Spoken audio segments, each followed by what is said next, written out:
Bonjour la jeunesse, vous allez bien? Je fais un petit reportage, si vous permettez, vous allez voir. J'aimerais bien savoir ce que pense la jeunesse. C'est important, parce qu'un jour ou l'autre, on va mourir tous. Et après, qu'est-ce qui va se passer à votre avis? On va être jugé par Dieu. D'accord, et vous? Oui, D'accord, donc vous êtes tous croyants en fait. Et qu'on va être jugé par rapport à quoi? par rapport au péché qu'on fait. Par rapport au bien ou au mal qu'on a fait. On est d'accord, donc la question à savoir la plus importante, comment est-ce qu'on sait si on fait du bien ou du mal? Ouais, ça se ressent. Bah ouais. Tu crois? Il doit y avoir, puisqu'on va être jugé, il doit y avoir une loi. Après, il y a des livres, hein, le Coran. Est-ce que vous connaissez la loi de Moussa? Les 10 commandements. La loi de Moïse? Le prophète. Les 10 commandements. Alors on va voir comment vous allez faire. Et attention, je ne vous juge pas parce que moi j'ai échoué au test. Je suis honnête, j'ai échoué. Est-ce que vous avez déjà menti? Parce que la loi, elle dit, tu ne mentiras pas. Et vous? Et vous? Et vous? Et vous? Comment on appelle quelqu'un qui a menti? Un menteur. Est-ce que vous avez déjà pris quelque chose qui n'est pas à vous? Peu importe la valeur. Hein? Ouais. Oui. Donc on est tous des voleurs, on est d'accord?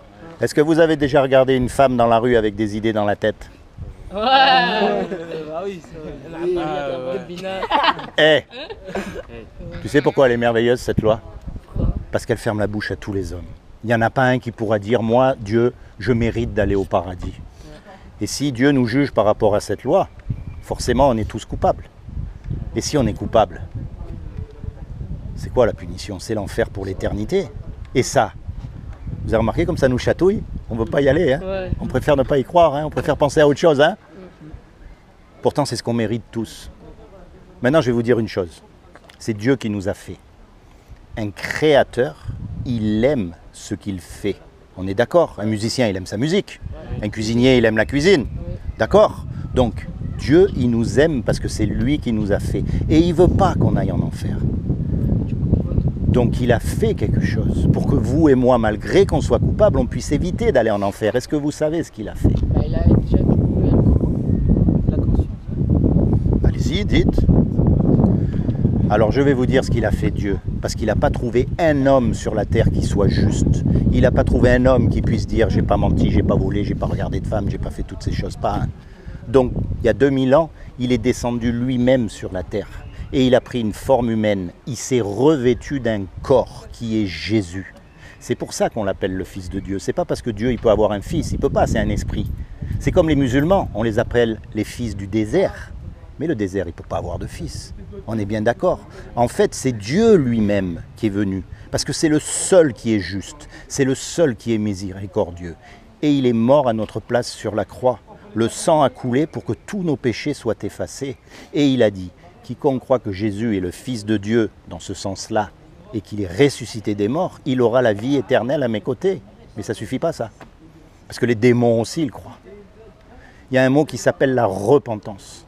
Et repentance, ça veut dire se tourner vers Dieu.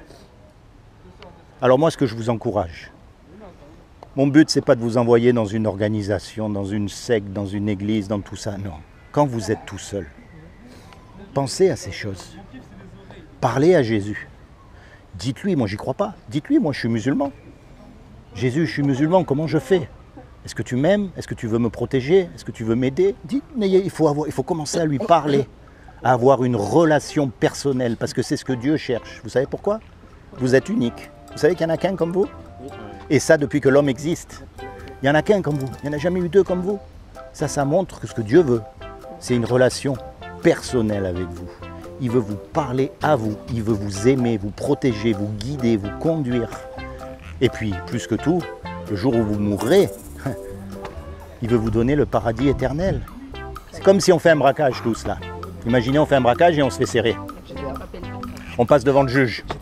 Et il nous faut un avocat. Et le meilleur, sinon on va être planté, on est d'accord? Eh bien, je vais vous dire, Jésus, c'est le meilleur des avocats devant Dieu. Le jour où on meurt, si on a Jésus dans son cœur comme son Seigneur et son Sauveur, on sera sauvé. Mais il a le droit de rire. Tu pourrais après, d'accord? Mais regarde, tu sais le problème. Qu'il soit musulman, c'est pas gênant. Il a le droit d'entendre, d'écouter et de connaître ce que les autres pensent. Et après, c'est lui de lui-même, au fur et à mesure qu'il grandit, qu'il avance dans la vie, qui prend ses propres décisions. D'accord? Allez, à plus.